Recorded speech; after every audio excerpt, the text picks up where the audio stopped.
Hello there, welcome along to the Sweet Spot. It's Bruce Millington and Steve Palmer looking ahead to two fantastic tournaments, real crackers this week.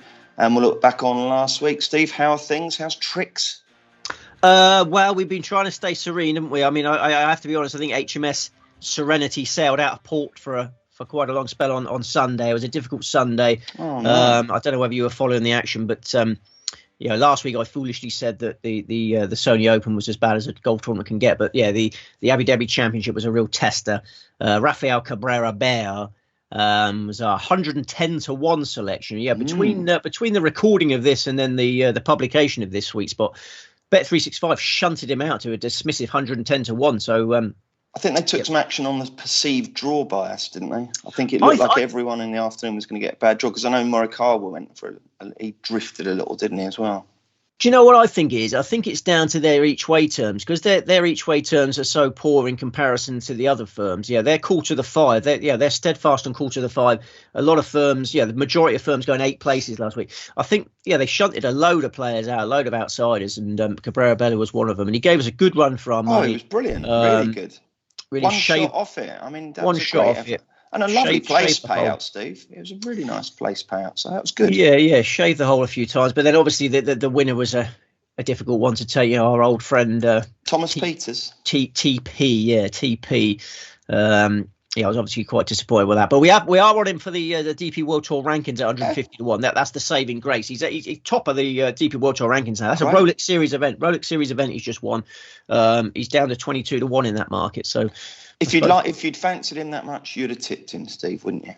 Well, this is it, and there is some positives. There is some positives, because the advice of following the others to note was followed by a chap from. There's some good comments section this week. Do you have a look at the comment section? I did, yeah. Mark Winston, great name, Mark Winston.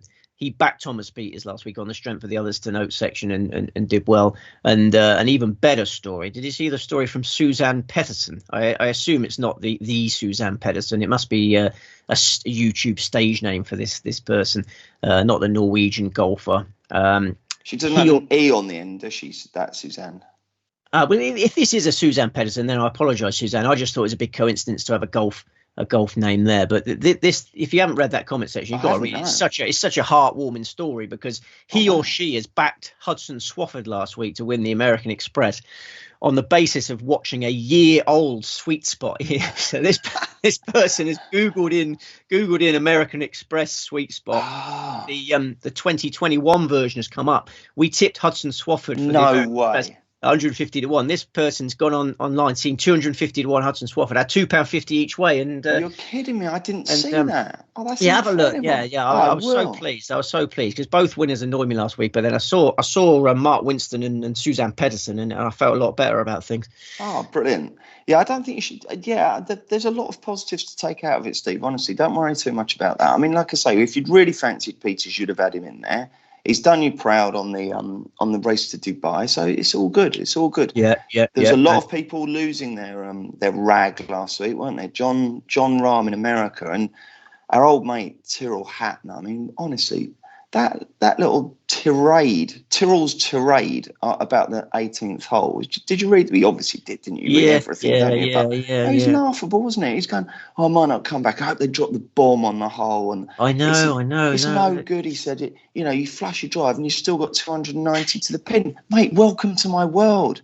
I play holes that are 340 yards and I still have 290 to the pin with my second. That's it. Yeah. I think a long par 5 is fine. Occasional long par 5. You can't make every par 5 designed for them to reach into. A lot can go wrong on a long par 5. I like the potential for a big score on a long par 5. So I thought they were very inappropriate comments. Considering the sort of instabilities in that region as well. I thought it was out of order.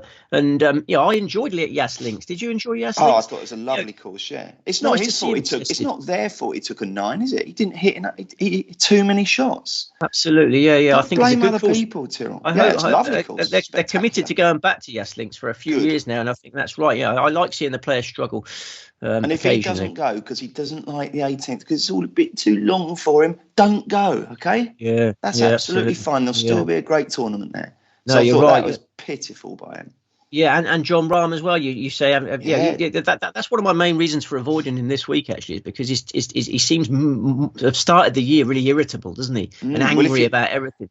Anyone who hasn't seen that, they're basically, I think you can't get away with anything these days, can you? Someone with a smartphone filmed him walking from one green to the next tee, and he came up and he swore and he says a putting competition. But I think he's won that before, hasn't he? Yeah, absolutely. Yeah. Won it in 2018. Then, did he? Didn't mind it then, and putting is part of the game. I mean, it's not like putting should be eliminated from the sport. Golf is about putting well as well. I thought it was outrageous, and every putt he hit, he give it that when it missed, as if like, oh, what's gone in? I was supposed to have gone in. I hit it on the right line. You didn't hit it on the right line. See, Steve, look what happens when you're not calm and you're not serene. Bad things happen. Bad things happen, and I don't know what's going on with John Rahm. Maybe not getting much sleep. New father, I don't know, but he's he's too irritable for me at the moment. He's come out of the new year, angry about everything. Yeah. Let's review these in slightly more golf focused scrutiny. We'll start with the Abu Dhabi event, HSBC, and as you say, your old mate Thomas Pieters, he held it together, and it wasn't spectacular, was it? Someone could have come past him. I think he shot 72 on Sunday, didn't he? Won it by one from Cabrera Bello, and was it Sharma who joined second? Yeah. Sharma's back. I mean, the big guns didn't really fire, did they? But Rory came roaring back with an incredible final round, didn't he? But Morikawa just never landed a blow. Hovland was in and around, but he kept a lot of them kept making a big score on a single hole, didn't they? I thought, as you say, a smashing course. What did we learn? Well, yeah, Morikawa too slow at the traps because that Thursday was the scoring day, wasn't it? And then you had the brutal Friday. Morikawa missed everything on the greens on Thursday and surrendered his chance very early on. I don't know whether the pressure of world number one possibilities is getting to him. Players in the past have got the jitters when they're potentially world number one for the first time. Maybe that is in his head. I don't know. Victor Hovland, played wonderfully on Paspalum again. He loves playing on Paspalum. Just so many card busters, and a poor chip. Chipping's his weakness, and that chip on the 16th ended his challenge. Hovland backers must have been really hurting last week. I think Thomas Pieters. I think he my feelings on Thomas Pieters. I'm not going to resurrect him, but I think he can win majors. I think he can win the Masters quite easily. I think he's a definite runner for the Masters. He finished fourth on his Masters debut. He'll look forward to going back there now. He's winning Rolex Series events. He's confident. He turns 30 this week. The world is his oyster. Yeah, I'm saying nothing anymore. I'm a believer. Oh, good. I'm glad you're a believer. And then are you a Patrick Cantlay believer? Because obviously that was our across the pond. Should we go across there, shall we? Yeah, I think we should. I mean, we've got to discuss. I mean, Cantlay, he shot 10 under to start with, and then he was very scratchy for the rest of the tournament, wasn't he? I mean, he had his absolute mercy, didn't he? And the thing is, Steve, I did your tips and I did each way trebles, and we had the lovely Cabrera Bello. One of the Kims got placed in Singapore, and then I just needed Cantlay to get into the first six, and he couldn't even do that, could he? The silly sausage. Mate, no, absolute horror story. I mean, he was 10 under par through 13 holes. And he was 18 under par through 72 holes. I mean, talk about pinging the lid and just treading water. And I think he killed a lot of each way doubles because he finished ninth. Most people would have been on 8 places. There would have been a lot of Hovland Cantlay each way doubles that went awry there. It's a shame that. I heard heard the commentator say that his putter got bent on the way back from Hawaii. Apparently. Oh, really? He had to get another one. I can't imagine that was a huge factor. Not having that. He didn't hole anything. And then in terms of the American Express, I think the other thing I'd like to talk about is that I think we need to give some credit to perhaps a new factor. I know you don't like the nappy factor, but I think there's a new one we have to start appreciating. Without being too crude, I don't know whether this is the right name for it. Maybe we could come up with something else. But maybe the Coffin Factor could be a new one we have to consider. As punters, you put everything into the melting pot. But I've heard a few winners over recent years now have spoken immediately afterwards about a loved one dying very recently. Henrik Stenson had a close friend dying before one of his biggest wins. Brandon Grace won very soon after his father died. And last week, Hudson Swafford, I don't know if you saw the interview. No, I didn't. I put the NFL on the moment it finished. The NFL was brilliant this weekend. But anyway, it sounds like that we should be getting a bit somber. Go on, what happened with Hudson Swafford? Well, he in the media conference afterwards, he mentioned that his father died a month ago and how he felt the presence of his father on the course there. He could hear his voice.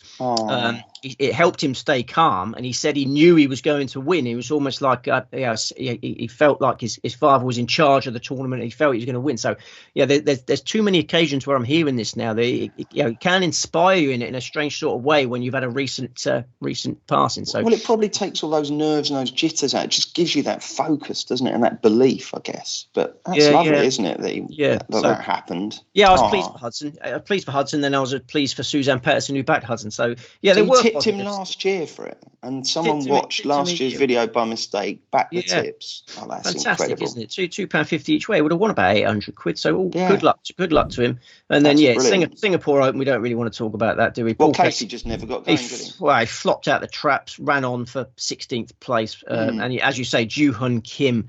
He still looks a fantastic player, doesn't he? But second place he finished. That's 2 second places last week. I hope this is not the year of the second place. 2022. There's a lot of twos in the 2022, isn't there? And the naught. Yeah, it's got me a bit worried. But no, onwards and upwards. Okay, excellent. Well done. There is one golfer, Steve, I just wanted to ask you about from last week. He holed a putt on the 18th to basically take him out of a log jam at -7 and he took him to -8 for joint fourth, and that's Victor Dubuisson. And he celebrated that putt like he'd sunk the winning putt. He gave it that sort of downward fist thing and looked up to the skies. He looked really elated, as if maybe he felt like he turned a corner, because he's had such an interesting and sort of up and down career, and I don't know, there was just something in that celebration. I thought maybe he feels like he's ready to rumble now. Yeah. I had a little look at him this week, because it's encouraging when he looks bothered. As you say, he's fist pumping, so he's got a bit of passion back. Yeah, the thing with Dubuisson, as we discussed in the past, he's so carefree. He doesn't really like golfing. He doesn't care. But maybe he's realised that maybe he needs a bit of money again. That's what it all comes down to. And when you're celebrating like that for going up a place and not winning a tournament, it's really, honestly, Steve, he really did give it the big, and it was amazing. Well, it's Rolex Series event. Every place counts for loads of money. He can go and buy himself a new Ferrari. He likes his cars. He likes his fishing.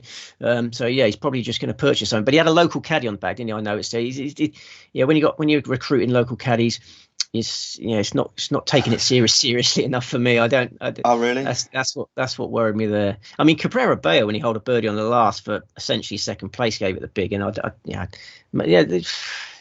just want. It's a lot of money. It's a lot of money. It's a lot of money. Yeah, mustn't quibble.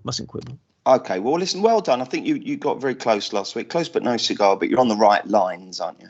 Yeah, we're getting there. Have you backed Peters for the... is it called the Race to Dubai, or has it got some fancy name now? Well, it's called the DP World Tour Rankings, isn't it? And a few firms for Race to Dubai. But Bet365 have updated their prices, and he's 22 to 1 now, so we've got to be thankful for that. No, I didn't back him, because I go for no. You know me, I just want it here. I want it now. I want it in my possession. But hopefully, lots of people did. Absolutely. Okay, let's look ahoy to this week, shall we? Really, really good golf this week. It's going to be an absolute belter again. We'll start with the Dubai Desert Classic. That starts at 3 a.m. on Thursday, and here we go with another star-studded field. Rory McIlroy heads the market at 15 to 2. Victor Hovland is 9 to 1. Morikawa out to 11s.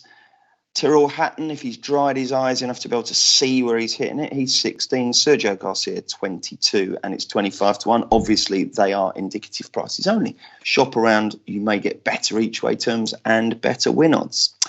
Okay, Steve, where are we this week? We're at Emirates Golf Club. We went to Pastures New last week, but we're back at an old established venue this week. Emirates Golf Club Dubai. It's hosted every year since 1989, apart from 2000 and 1999. I don't know why I did them backwards. 1999 and 2000. We've added 71 yards onto the track this year from last year, 7,424. 4 par 5, straightforward assignment.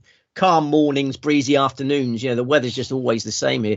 Yeah, not that breezy. Don't panic. Okay. Nothing What's major. That app that fellow introduces you? Windfinder. Windfinder.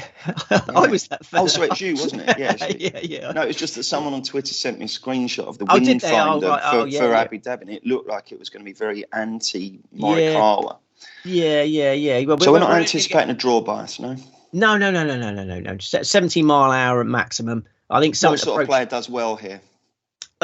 It's flat greens, powerful players who putt well. Now all systems go, and we've only got 3. Did you ask me how many selections? I did. 3 selections, so not many. No, absolutely. Okay, well, who's going to be the headline selection? It's a 40-1 chance, and it's Eric Van Rooyen. Eric Van Rooyen, who's certainly winning in terms of style at the moment. Did you spot him last week? Well, I didn't see last week, but I noticed last year he's wearing those trousers that come up to your ankles. Like you don't work in the office anymore. We've got some sort of hipsters all live in Shoreditch and Bermondsey and places like that, and quite a lot of them have trousers that I just considered they didn't buy them long enough, or they've outgrown them. But he was wearing short trousers and no hosiery. I didn't see anything. Are they wearing them in the workplace? Are they?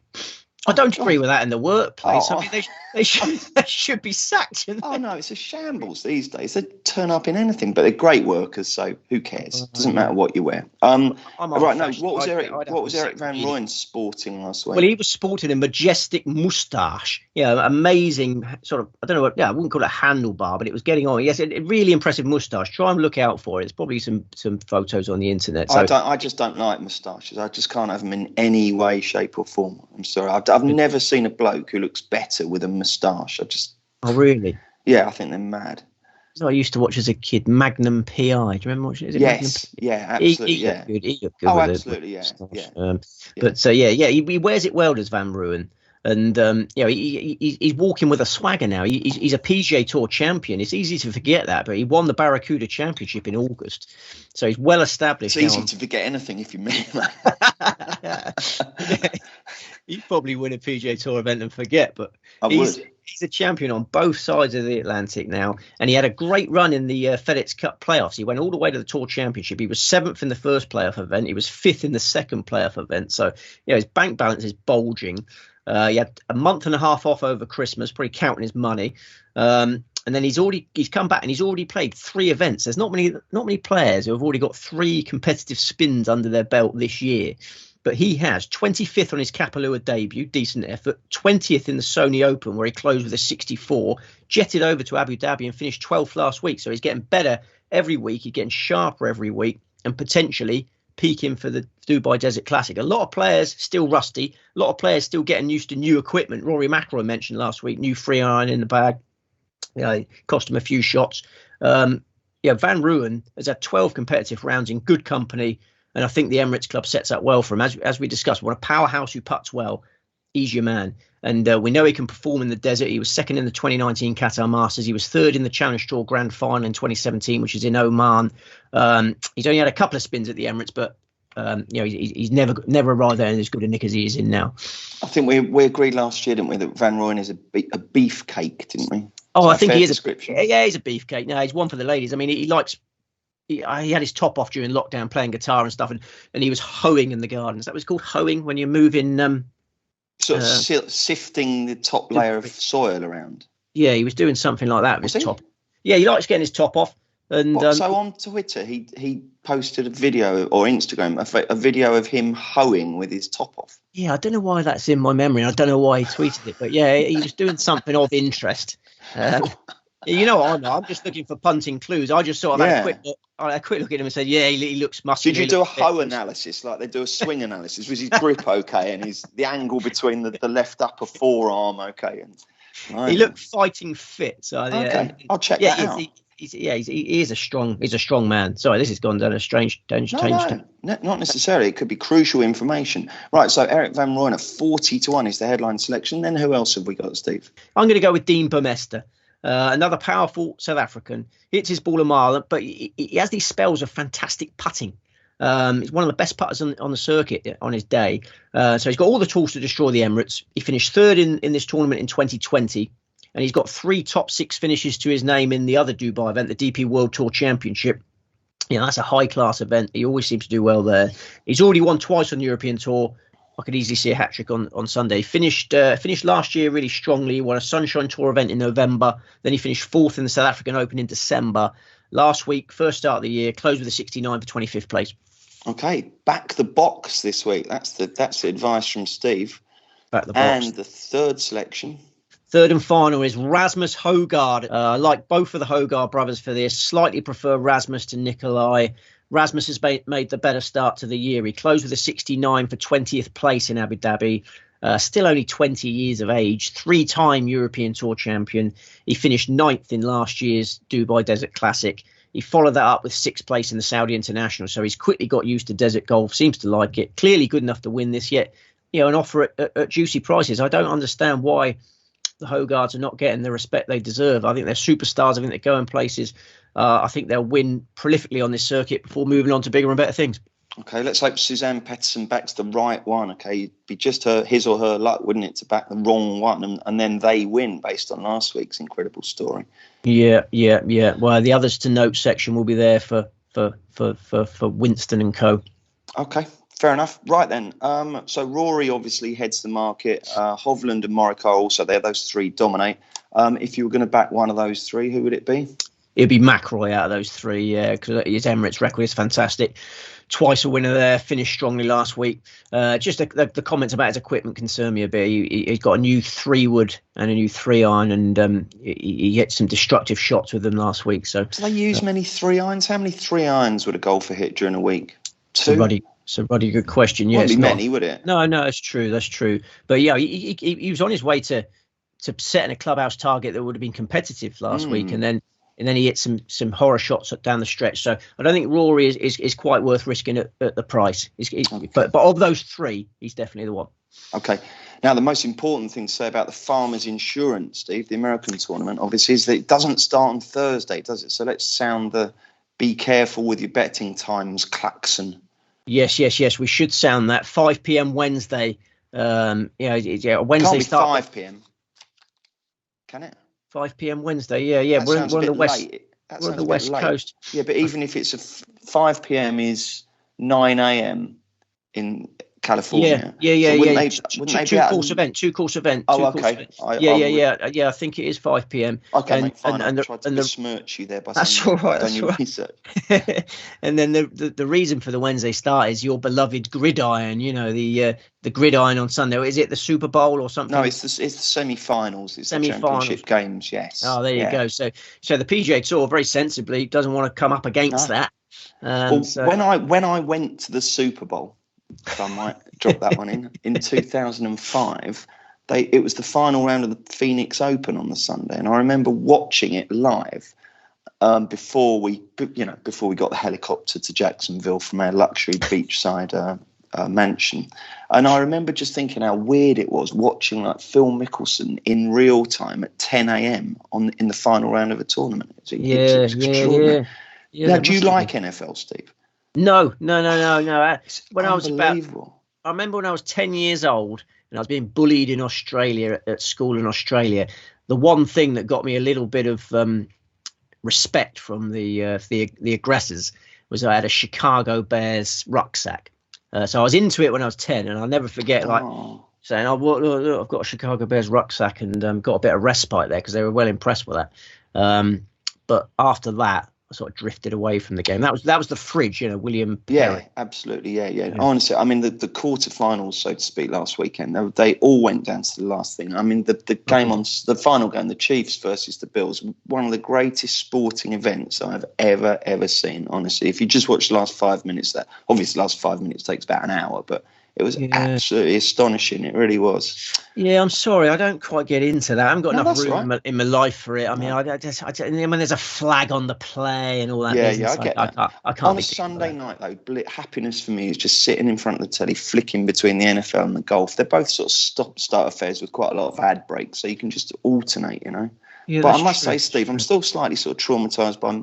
You keep referring to the bullying in Australia. I hope it was just like name calling and stuff. I didn't resort to violence. People giving you Chinese burns and stuff, did it? Well, yeah. That just upsets me to hear that, mate. Yes, but it wasn't a good time to be English over there. The world's a kind of place now. I'm not sure what would happen these days, but 1989, they didn't like the Poms.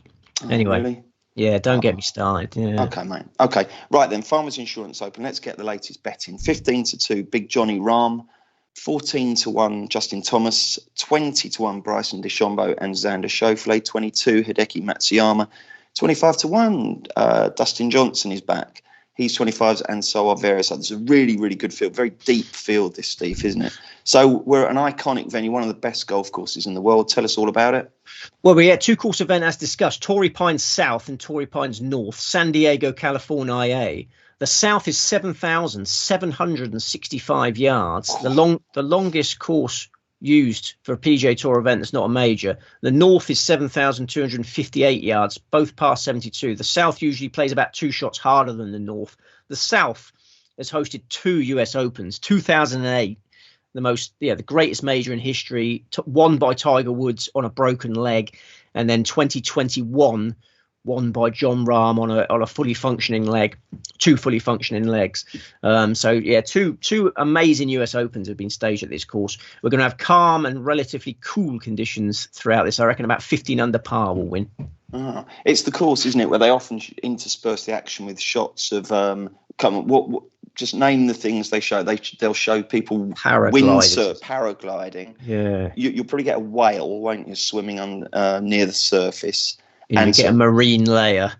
Yeah, absolutely. Yes, you will. And you'll also get smug-looking people in really expensive, craft out to sea, enjoying themselves and looking beautiful and making us all feel jealous. That's it. Yeah, hate seeing people enjoying themselves, don't you?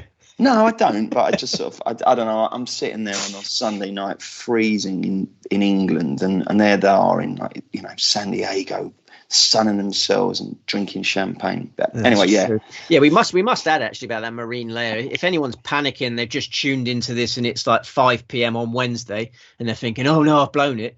There might well be a marine layer that delays play for an hour or two. That often happens in this. Yeah, you can't bank on a marine layer though, can you? Oh, you can't bank on it. Sentence I've never said before. How many selections, Steve?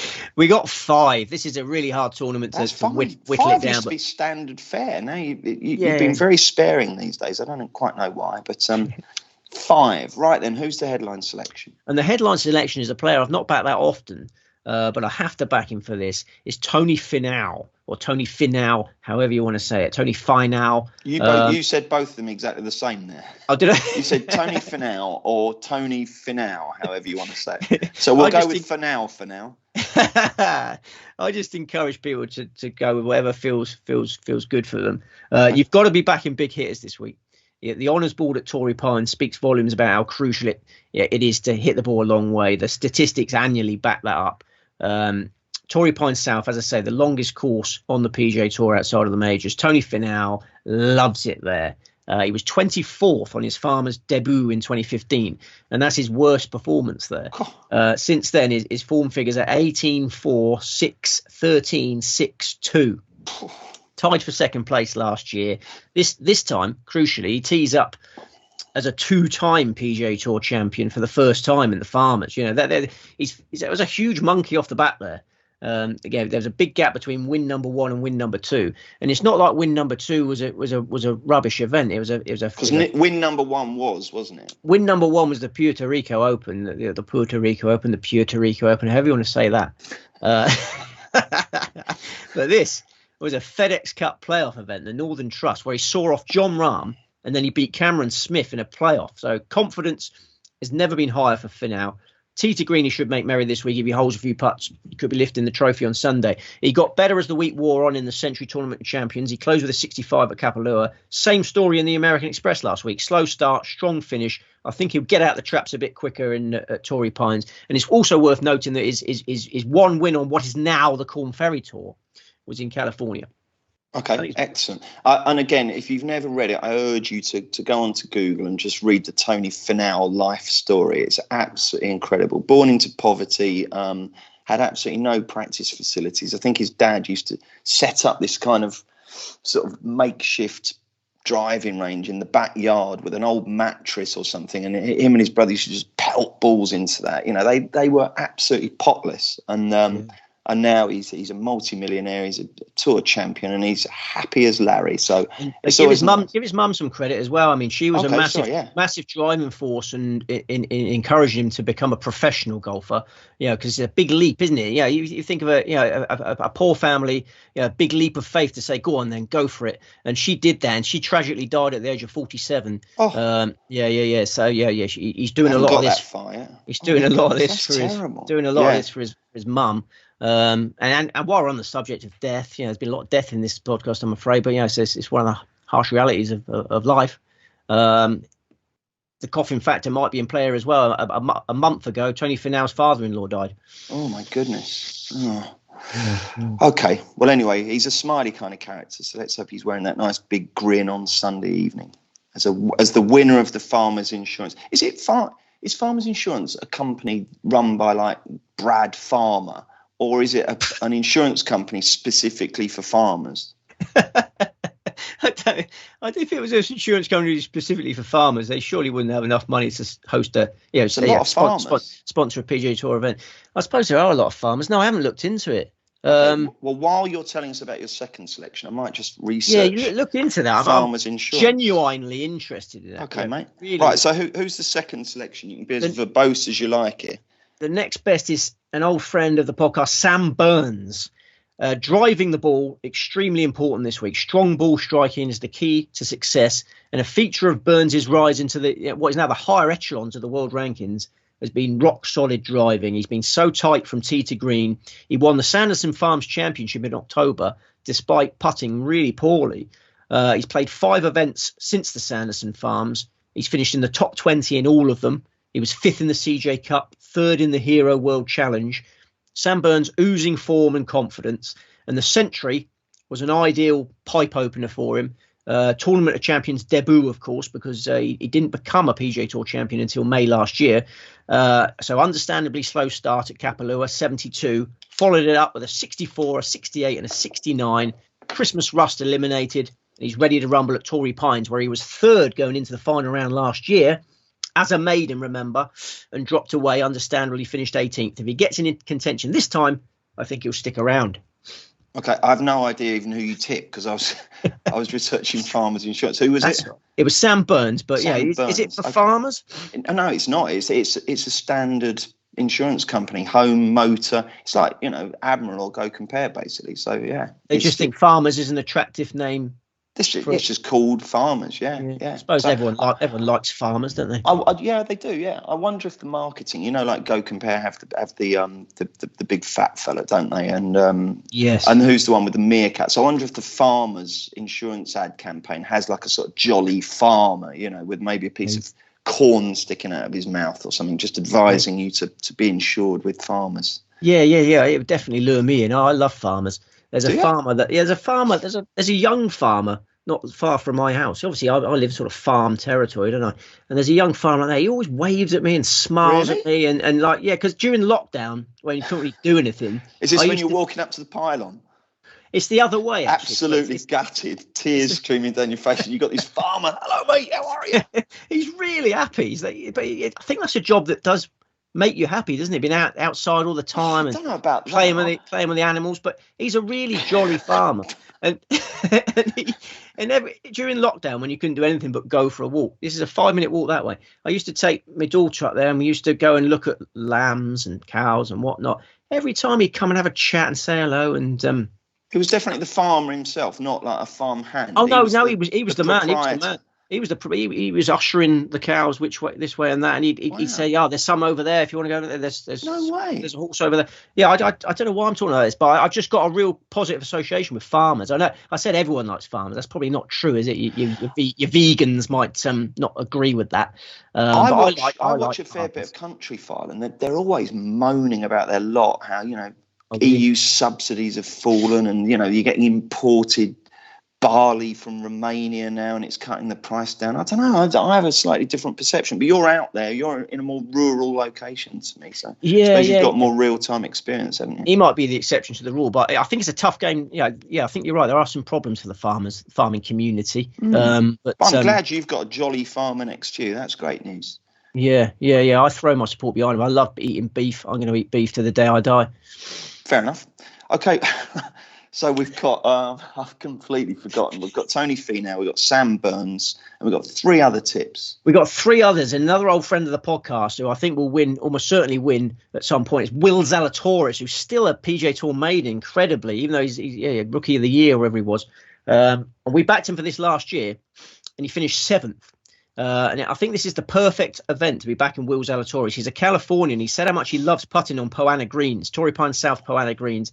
Brilliant ball striker who's fully rewarded by the severe tee to green test. And this year he arrives in particularly fine fettle, I think. He admitted he was rusty, last week. He had a first round 71 at La Quinta Country Club. We said how important it was to get off to a fast start.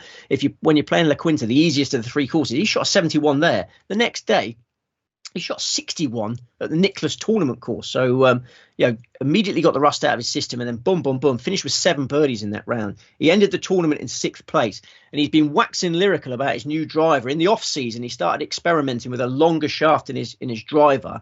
He says he's added 12 yards of carry to his drives. He's also bulked up a bit. He's added 15 pounds of extra muscle over Christmas.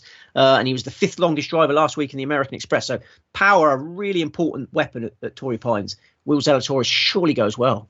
Okay, mate, fair enough. I've just noticed a nice blackbird on my bird feeder. Didn't you get a bird feeder? I'm downstairs. I normally do it upstairs, but I've had to relocate. So did you not get a bird feeder at some stage last year? Yeah. We've had 2 bird feeders, and they've gone for 2 different reasons. The first bird feeder was eliminated when Nicola got wind that debris comes out of the bird feeder and attracts rats who then come and eat. I've seen no evidence of that.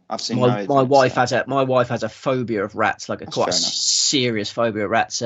Starts sort of crying when she gets anywhere near a rat. So we had to get rid of that one. So then we put it high up, perched it high up in a different location where the debris would fall onto a windowsill.